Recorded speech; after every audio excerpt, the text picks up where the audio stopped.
Like many young boys, I was probably drawn to the martial arts for all the wrong reasons, but as fate would have it, I was very, very blessed by finding the right teachers. This quickly changed my life and the quality of my life by understanding the laws of cause and effect and how they impact other people. Martial arts then became a path to cultivate compassion and understanding and help me realize how we can all help one another. Then and only then, Aikido became a perfect vehicle to develop the physical self and the spiritual man simultaneously. I got to the point in my life where anyone I would meet, I would always look at them and understand that this person is my mother, my father, my brother, my sister, all my family.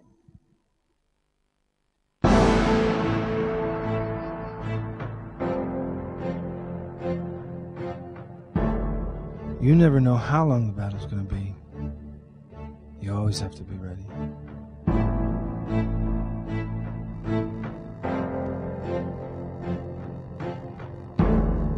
My name is Ben Dang, and I've been studying with Seagal Sensei, or Taka Sensei, for around 14 years now.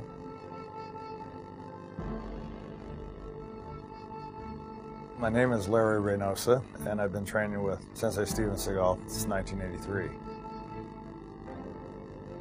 名前は大久文康です。合気道はもう13年目になりますね。I discovered Seagal Sensei in the late 70s in Japan. I went to Japan to find an Aikido teacher, and then I went and saw his dojo in Osaka, and I was thoroughly impressed. But I was a little concerned about the idea of coming 13,000 miles to study with an American.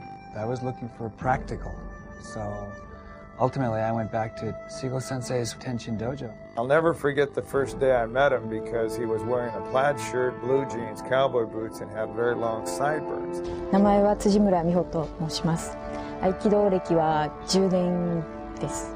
I had a friend, he said, "Oh, you got to go to Steven Seagal. He's this American guy who went to Japan and trained over there and got really high ranking, and he came back here and he has a school."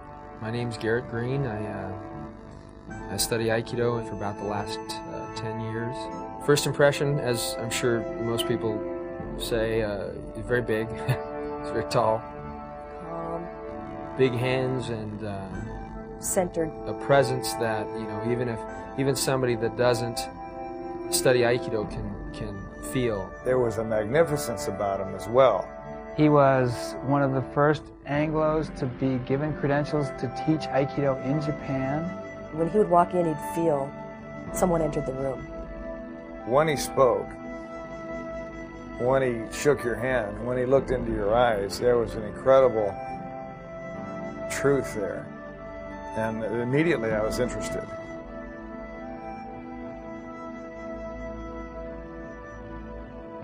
第一印象は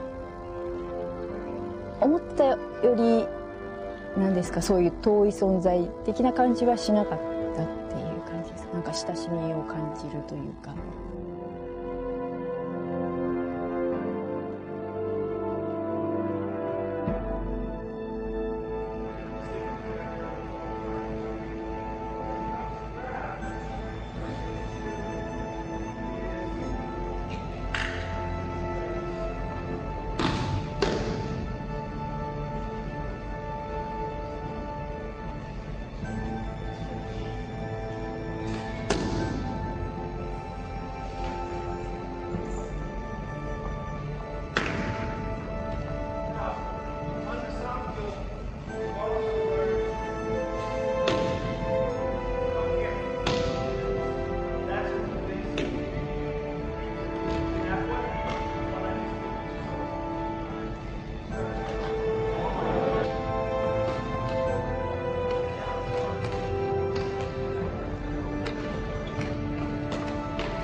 I feel like I was very fortunate. I was in the right place at the right time.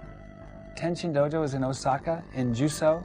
Juso is outside, it's on the outskirts of Osaka. The dojo population was probably 3/4 Japanese, 1/4 European and Australian.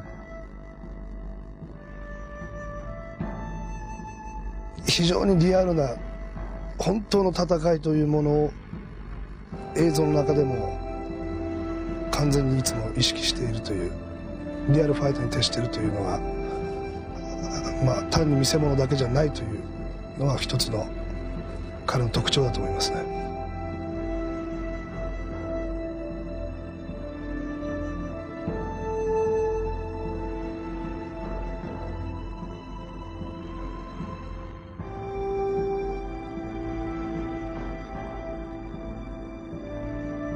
Everybody seemed to respect each other, regardless of.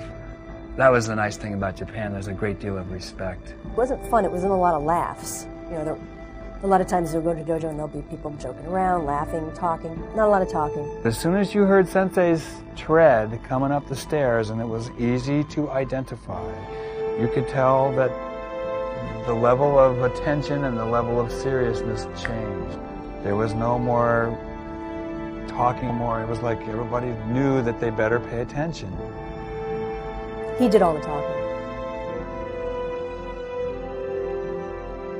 I think that Sensei, you know, as an Anglo, I think that in order to be treated as an equal, my understanding is that he actually had to be better. I think that there were people that came in and challenged him.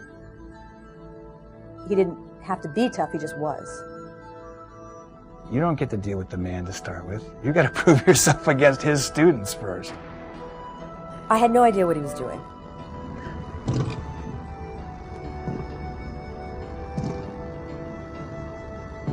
He's very fast. Like lightning. You'd sit there and you'd watch him do a technique, and he did it so fast that I had no idea what he just did.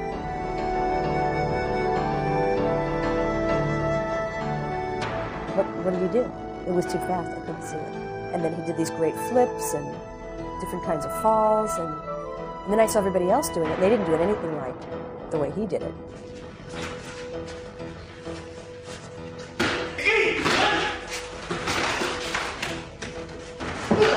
Every move, every gesture, how he taught class, how he performed the techniques was powerful. "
日本には文武両道というのがあって、両方が均等に発達していかないことにはいけないというふうに思っております。Sensei taught a pretty form. He taught, and when he did speak, he taught in Japanese.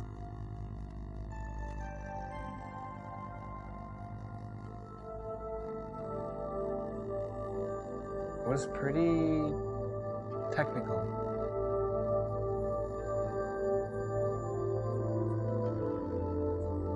He would always stress the basics.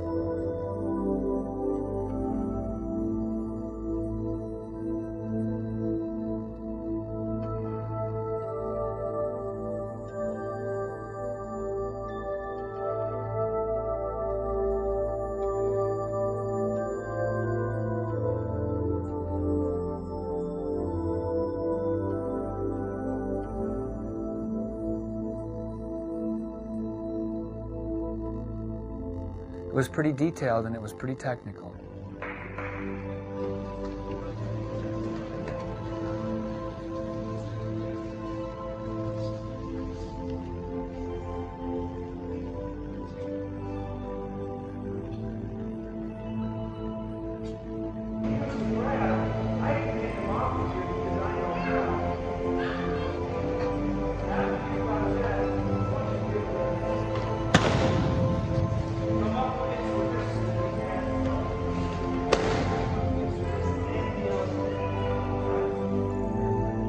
That was really my first exposure to Aikido in any way. I was training with someone that was teaching a very practical Aikido form. It should be practical. If you practice on a practical level, then you can take that form and you can dance with it. But if you are trained in a dance form and you suddenly need to use it practically, oh, you might be disappointed. You know, you don't take a knife to a gunfight, basically, is one of the things that I was taught by him.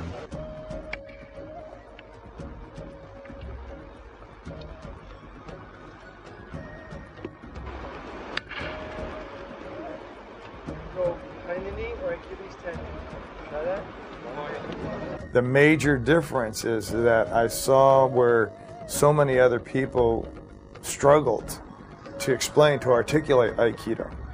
They really had a struggle with that because what they said and what they did didn't equate.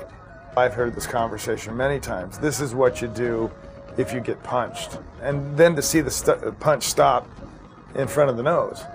Or this is what you do when you get hit from the side and then see this hit stop. And then this is what you do if you get choked, and yet I don't see people choking. So there was a real inconsistency in the teaching.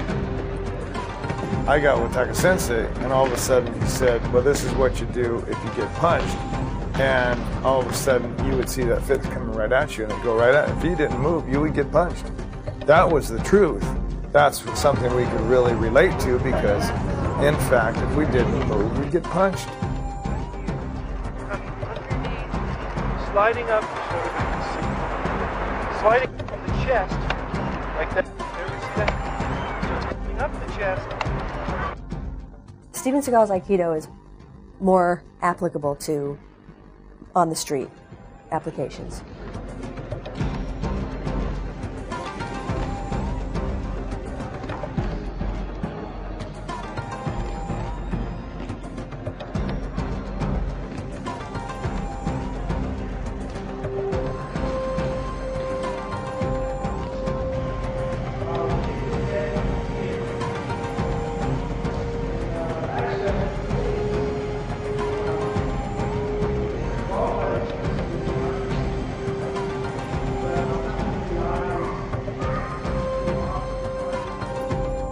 A lot of us join and learn his style of Aikido because we want to have confidence.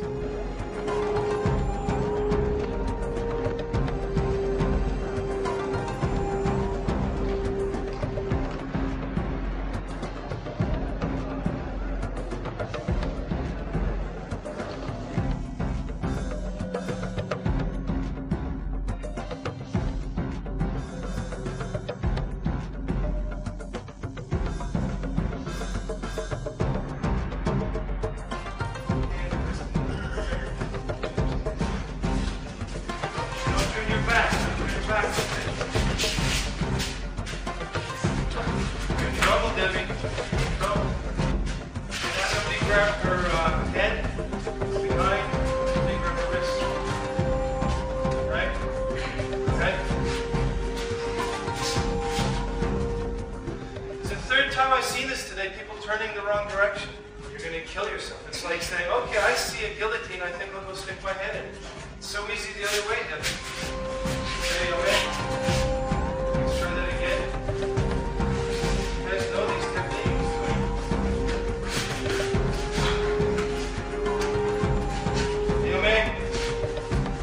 Okay, you don't grab the shoulder.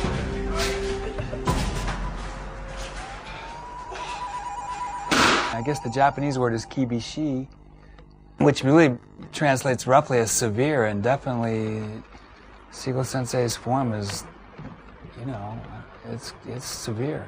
Not severe in terms of people getting injured, but it is a form that works. Does this work? In a situation, if somebody comes and attacks you, would this work?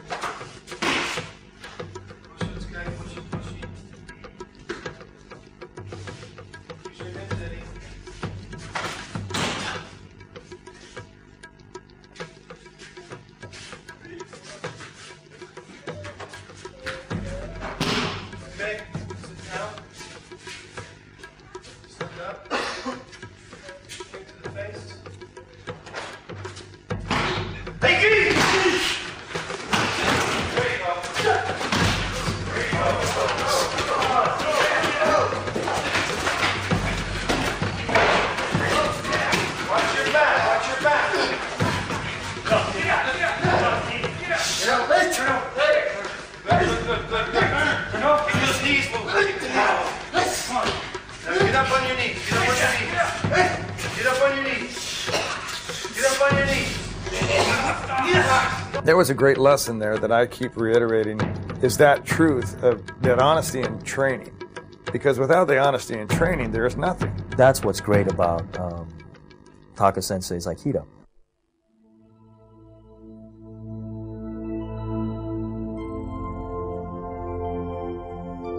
The image of him that I remember the most would be the way he would start class in front of the showman. Then he would bow to the showman, turn around, bow to us. It was powerful. Not just a powerful image, but a powerful feeling. There's two levels where, Taka Sensei trains, and that's one with the beginner, and he's very kind, he's gentle, he's incredible.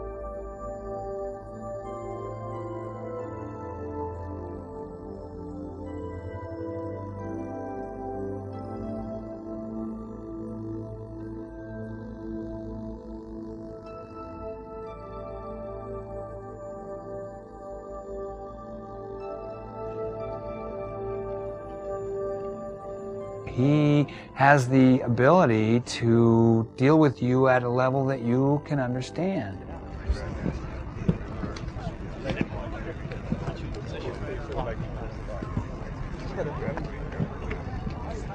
Okay? From here, you can just throw him, do whatever you want. I had no experience with martial arts at all. Right here already. Feel it? Okay. So, I can teach you.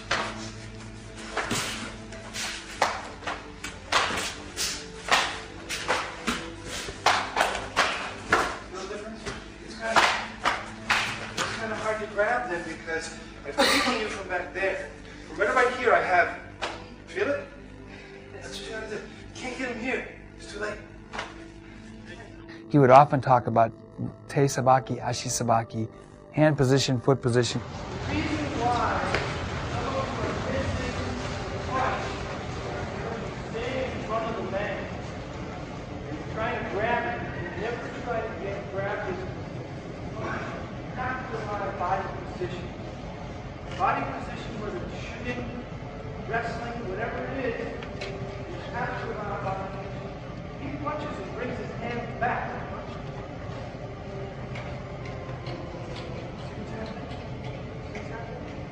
The idea is, I'm here, I'll have a good time, I'm not even looking. Okay? You understand?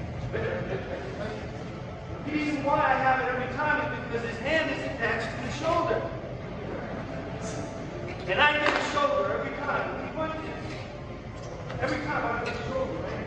That's all I want. That's all I need. He'd do the technique with you. He'd explain things about what you were doing wrong. He'll let you know about your openings. He'll let you know about your holes. Some classes, he didn't talk at all. He would just come in, do techniques, hi dozo, we'd get up and do them. Pay close attention to his hand movements.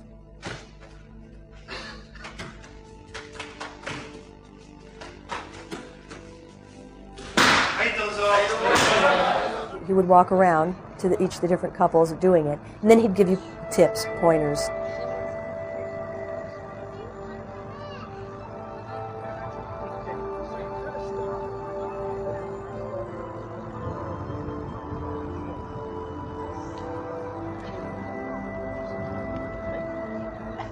No, safest place is where? Behind. Or to the side.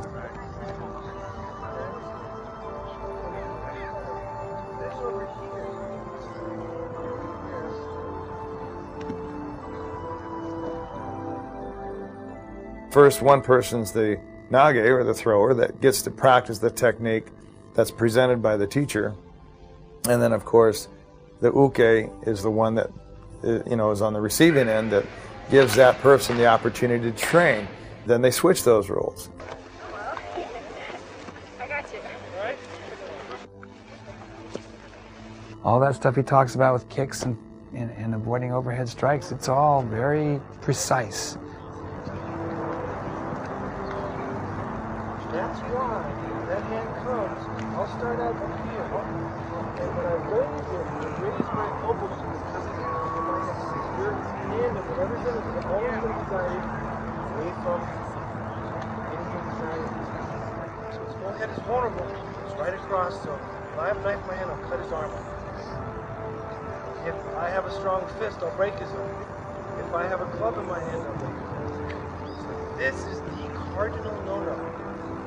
This does not exist in Aikido or any good martial arts. The movement is not even here, but here, so that his head and everything else is protected. Here, so this way. You'd get individual attention.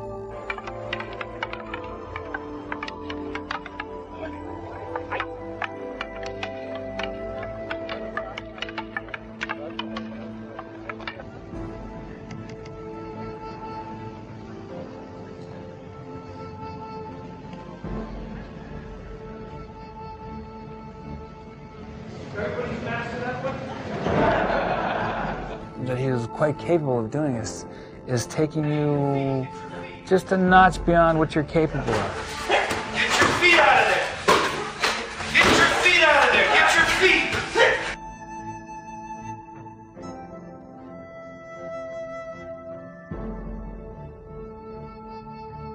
As my level of understanding climbs a notch, he has more notches. That creates confidence.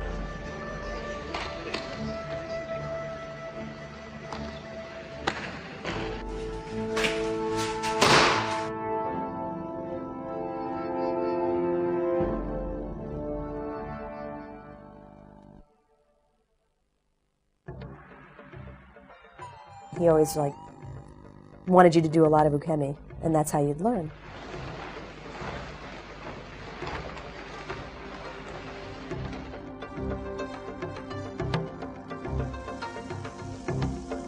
To learn how to fall, how to conquer the fear of falling, how to not panic in a fall is more valuable from a self-defense point. I mean, we will all fall down. It's more likely that you will fall than it is that you will be attacked, ever. So learning how to deal with the ground is, I think, a valuable tool. If you did a fall wrong, it hurt for days. Ukemi is to provide the honest attack that might occur as a possibility on the street.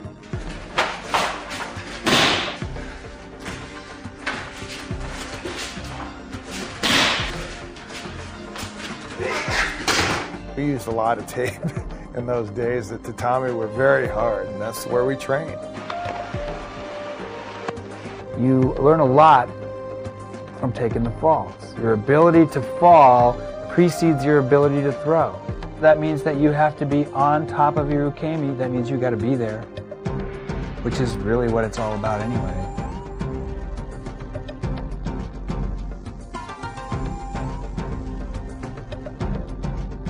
I learned how to fall really well because the mats were really, really hard.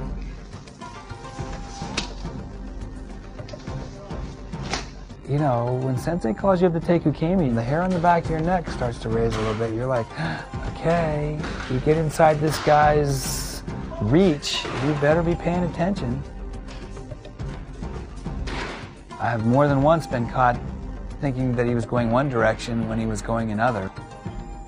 It can be downright painful.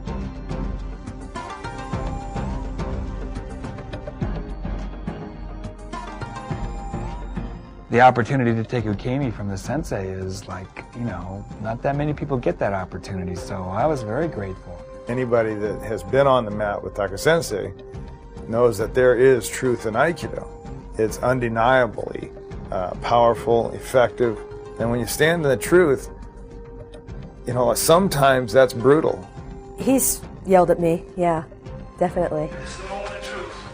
You get out of your car in the parking lot, you're sleeping in bed with your wife, and somebody comes in through the window. This is the time right now. And the guys who are up here are giving you permission to go for it. And if they can't take that, they can't be here. They won't be here. They'll go somewhere else. when you're absolutely out of gas and you can't breathe, and he's yelling at you to get back up again and smacking you or throwing people on top of you or saying get him, or you're up against the wall. Now you got your feet, the most important part. Now you got your feet. Turn over, and get on your knees and lift yourself up. Turn over. I'd rather suffer his anger than his indifference. There you go. Get out. Move. Your pants. Hey, I'm ahead. I see you try to pull your pants up again, and at a time like this, I'm gonna hit you myself. That's where you feel the most love. It's weird because you feel bad when he yells at you, but it definitely came out of love. You know, I never felt he hates me. He's mad at me. He's not. There's nothing in it that you feel threatened by him. Okay, I don't know what happened to you, Sean. I don't know. Maybe I should draw a spot on you. See this spot, everybody? Everybody like this spot? Stay the away from me. What is this?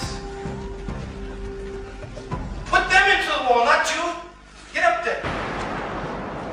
I was more mad at myself for not being able to do what he wanted me to do. If you try that Lodi like that, you're going to be in a lot of trouble. This guy's 5'1", and you're going right into it. I don't know why you're doing it. Try to get it. You just want to do it.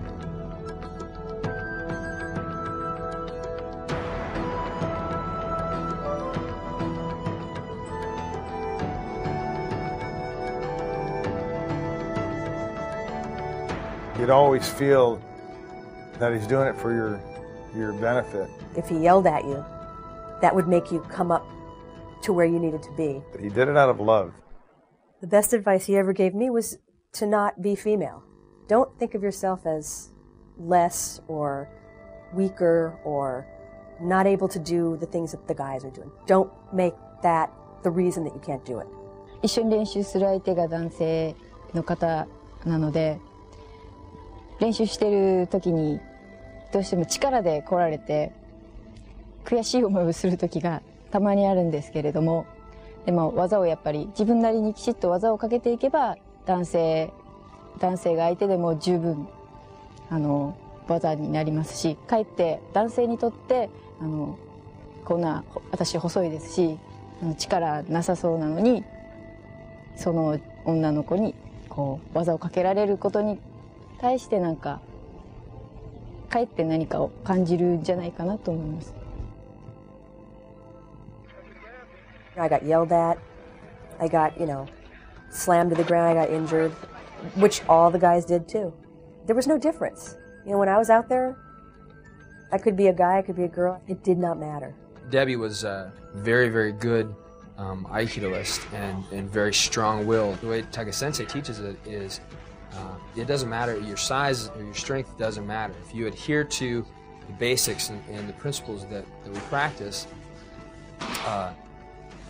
women can be incredibly powerful. He used to always say, you actually have an advantage being female.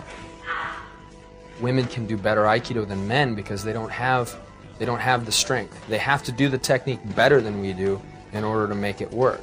I think it's the best art for women to take because it doesn't require strength. It really requires agility, if anything. And women are more agile than men in many cases. Women being smaller and sometimes, less physically strong than men can benefit so much more from the Aikido of this. It was always saying, it's not a male-female thing. It has nothing to do with that. Try to get that out of your mind. It has nothing to do with how big you are, how tall you are, or how many muscles you have. It has nothing. Aikido isn't based on that. It's how strong your mind is. Essentially, the idea is not to have to use the form. Is to sense what's going on and to realize or figure out a way to create a situation where it doesn't get physical. You kind of become inner strength. You get an inner kind of feeling of calmness and just the fact that you become aware of everything that's around you. That's one of the things that people train in the martial arts for, is to raise their level of awareness of the moment. And definitely He caused that to happen. He caused you to be on your toes.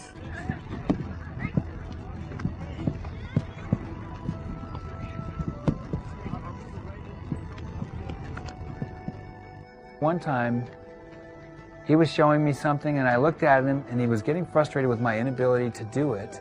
And I looked at him and I said, I'm trying. And he looked at me and he said, trying? He said, stop trying. Just do it. Trying is cerebral. Trying is crap. Students that have come up under him understand. You don't judge. You just do. You just worry about doing your job. Through the physical aspect of hard training, your mind gets set in a certain way. At that point of physical exhaustion, something happens to you mentally, something happens to you spiritually. And I want to say growth happens, I want to say understanding, but it's more than that. It almost builds you from the inside, it makes you stronger. It makes you look at yourself from the inside. It makes you see yourself, your weaknesses, your point of pain threshold. At what point do you break mentally? At what point do you say, that's it, I had enough? And it pushes you beyond that point. I felt that kind of training would get you to the point where later on, and you're old, you can't do that stuff, but you're a rock inside. If there's one person that I could say has an amazing will, it's Steven Seagal Sensei. I got a flyer. There was an open house given by Steven Seagal. I couldn't make it, but I sent a couple of my students down to check it out. I think some of the people that were watching the demonstrations were a little bit astounded because, you know, he would do his, what I call Thunder and Lightning show at that point. A couple of my students came back very, not only just excited, but nervous. And they virtually told me that he had taken some guy and just smashed him all over the mat, and that damn near killed him. And as soon as he said that, it was very interesting because my interest peaked. Somebody doing real Aikido? It was shortly after that, of course, that I invited him to my West Side Dojo in Ventura, and he taught the very first seminar there, public seminar in America. But most all these seminars that we've had in the past, that the one main and common thread that's from all their conversation is that I can't believe how approachable he is. He's so easy to talk with on the mat. He's very, very, very gentle, very, very soft-spoken. He can be the most gentle, he can be extremely gentle. And he can also be extremely dangerous. The people that are the most capable of deadly waza are also the most capable of being gentle. How do you have the loving, harmonious, flowing, caring, gentle side of Aikido, and how does that relate to what we do in the dojo when we beat the hell out of each other, and it's very rigorous and seemingly cruel? You find out that you can be a nice guy and yet be a lethal weapon. The spiritual side kind of came out of that. Life and death is that exact, that exact same, that contrast of, you can't have one without the other, and to embrace one, you need to embrace both. To accept one, you need to have both. If you train enough, you get both sides of the coin. You train to the point of exhaustion, physical exhaustion, where your body can't go anymore. Your muscle refuse to listen to the brain. It was just about jumping in there and training as hard as you could, and he would take us till we just literally couldn't get up anymore. It was just a matter of tape up and get on the mat. It's beyond stamina. You need to be on your toes. You need to be the best that you can be at all times. You have to be balanced. You have to be on it. It's a constant process, and that's another thing, is you just realize the more you learn, the less you know. And each time you get a little bit closer, you realize how far you still got to go. The more talent you have, the more demanding it's going to be. There's a certain kind of trust and standard in anybody that's come up under him. He knows and expects excellence. He is not interested in compromise. He expects the best from you. He expects perfection from you. He expects perfection from himself, thus he expects perfection from his student. I'd like to see that again.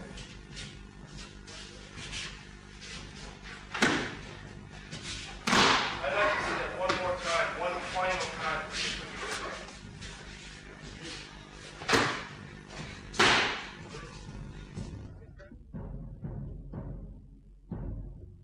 He has a certain standard of what a black belt martial artist should be, especially in Aikido. And that's somebody that has true skills and has been trained well in the basics. I think it must have been like 3 or 4 years before I took the black belt test the first time. Maybe even 5 years. The Dan represents an internalized understanding of the mechanics. One of the reasons that he would run a full class before the test was so that he would drain your batteries, so that he could see what do you have when you got nothing left.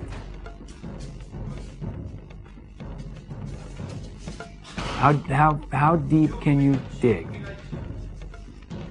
And basically he shut the blinds, locked the doors, and it was pretty interesting. It was very intense. And he always said it's so simple. You know, it's so simple, but it's so hard.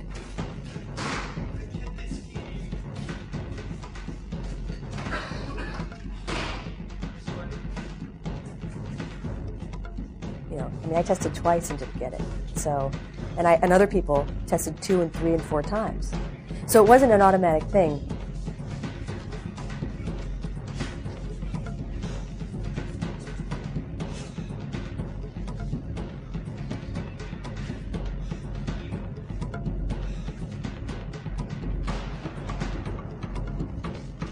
We say if you can make it 15 seconds, 15 seconds. And that's how, you know, intense these tests were. I have seen few people pass the test their first time.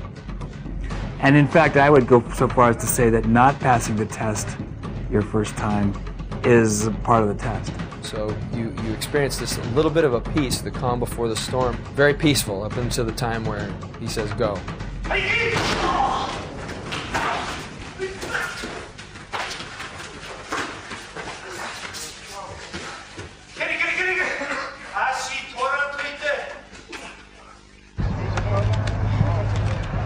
That's just down instead of this, which is what you're doing, and I'm exaggerating so you can understand. The idea is you come, I just want to go down so that when he's here next, I can be able to cut my angle. These are my angles. Once in a while I can turn.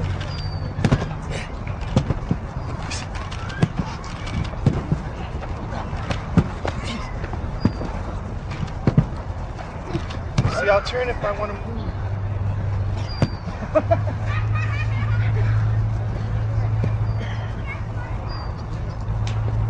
If I want to move. Oh, you're in the car?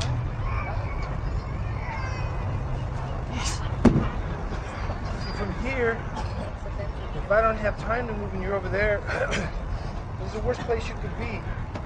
If I don't have time to move, I have you both here. I'll either move that way, like we take each other. We're not technically, I'm showing you guys it's just right here. This is the worst place you could be. I can just flick, come up in here. Where'd you come up in here, your side nugget, or you come. The Dan test represents the opportunity to show that you have internalized the practice. And the randori is the main thing of the black belt test. This was a lesson in fear and overcoming your fears. The randori is where the test, that's where the test lies. Basically, in Tiger Sensei's way of thinking, that this is the standard of Shodan, of the black belt. Randori is a multiple person attack. You sit on one side of the dojo, 3 guys are facing you, and when he says, Hajime, begin, they just run at you full speed and just try to take you down. In my mind, it's sort of the essence of the form. That is to say, the idea of the form is to be able to deal with more than one attacker at a time. I mean, if you're dealing one-on-one, and certainly we train, that's how we train, but the idea is to finish your form ready for another attack. That is to say, finish in a balanced position. The reason for that is, I mean, O-sensei was a product of sword culture, and sword culture was very seldom one-on-one. Sword culture was more often more than one attacker against a single opponent. So you have to put your forms together. That is to say, you have to blend with one attack coming at you, neutralize that attack, and then immediately be prepared to deal with the next attacker. Basically, you let go of everything that you think you know. It's an exercise in freeing yourself up, of thinking about all these things, of thinking about how your knee hurts, or how this last time this guy clubbed me from the side, or any of that. If you think, it's too late. If you take the time to make a decision, it's too late. If you hang on to that and you stand in, you think you know, or in other words, your own arrogance or egotism, if you want to call it, if you stand in that, you'll get smashed. And that's the value of the randori, because basically when they says go, these are 3 guys that are one breath away from being in reality on the street. I mean, there's been situations, I think, on the street that I would want rather than this.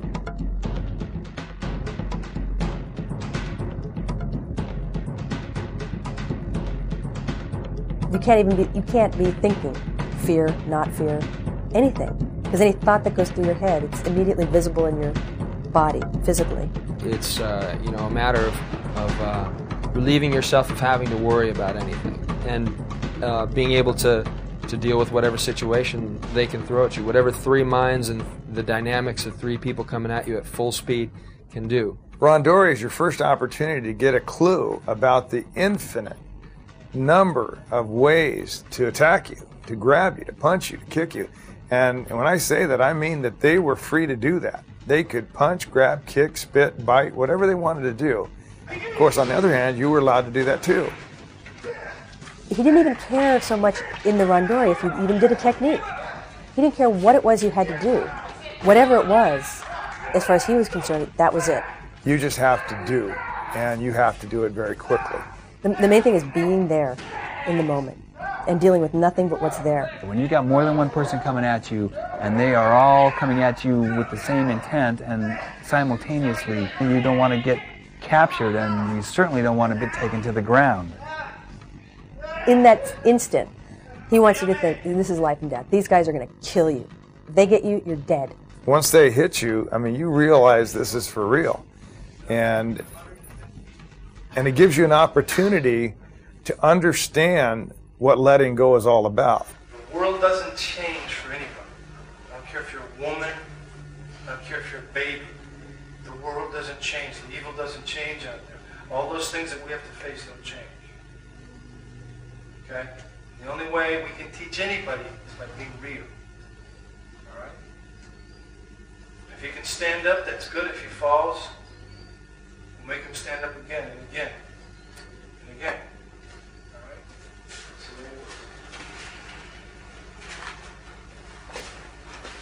there's no favorites in the dojo. There's no women. There's no men. There's no old people. There's no young people. You come up for showdown, everything's the same.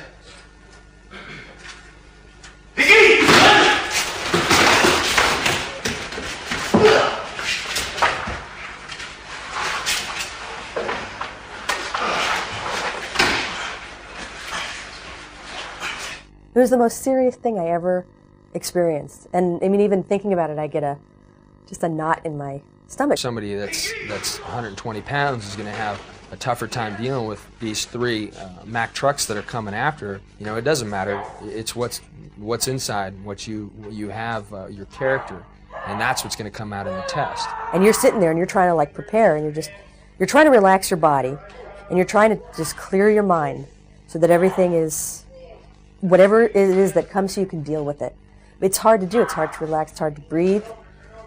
because you've just been doing techniques and you're a little bit winded, and he can say Hajime at any time. He'll be talking like this, and all of a sudden go Hajime, and you're supposed to go. So you can't even really be listening to what he's saying. I'm always looking at them as one. See? I'm trying to string them out. Watching them. And if I have to move, if I have to run, I'll stop and start. I'll come in here, make him think he's got me. Come this way.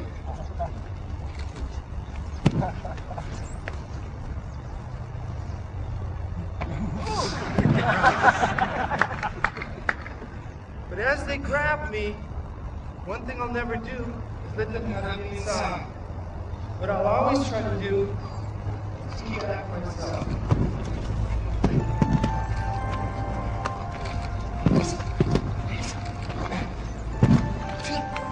Going to the ground is not the option.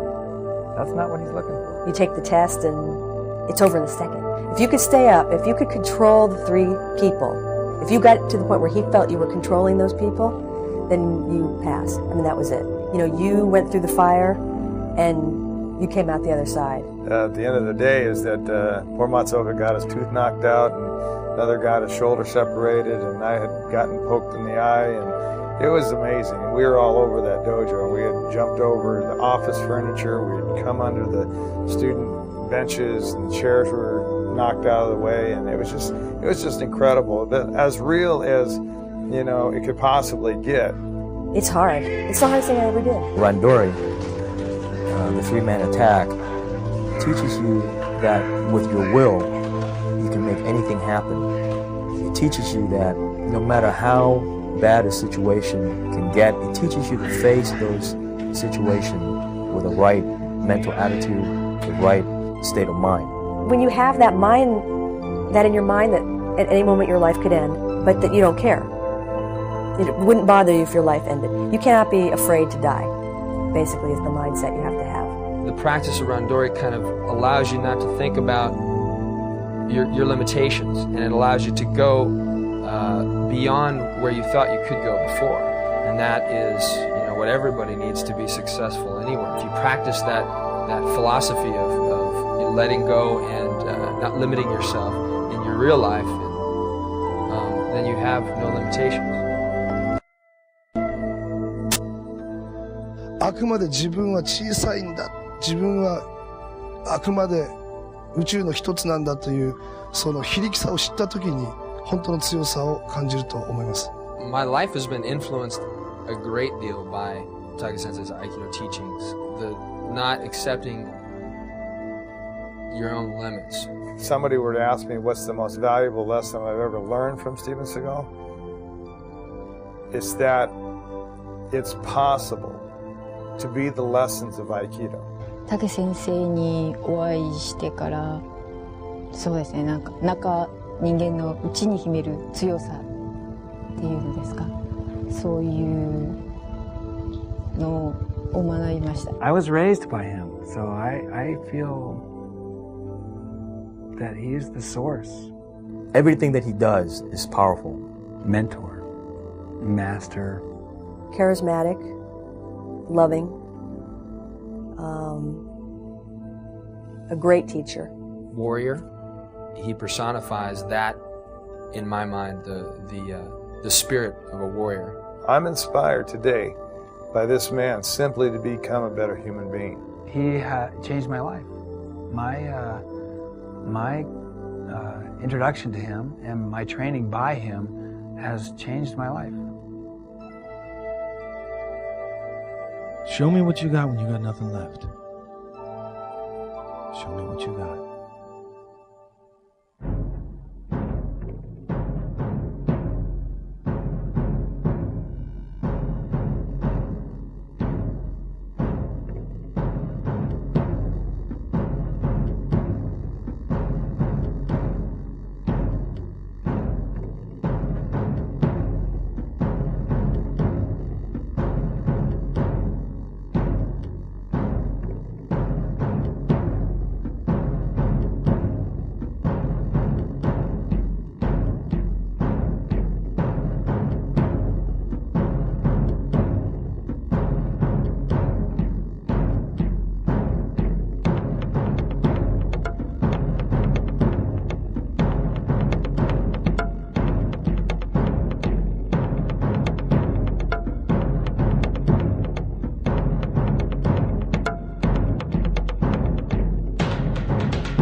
you.